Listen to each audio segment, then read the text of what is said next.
Welcome to Advancing Pharma Innovation, the Science Series. In this episode of Behind the Process, we explore the consequences of skipping a critical step in cleaning POLYOX resins from high-shear mixers.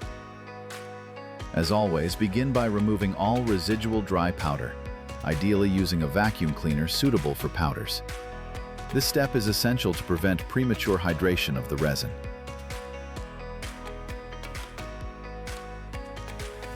If you skip the isopropyl alcohol rinse and introduce water directly, POLYOX resin will hydrate rapidly, forming a sticky gel that's difficult to remove.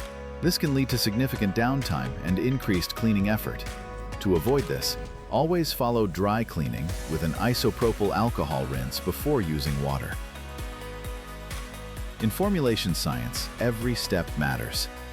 Follow the full cleaning process to keep your operations smooth and your standards high.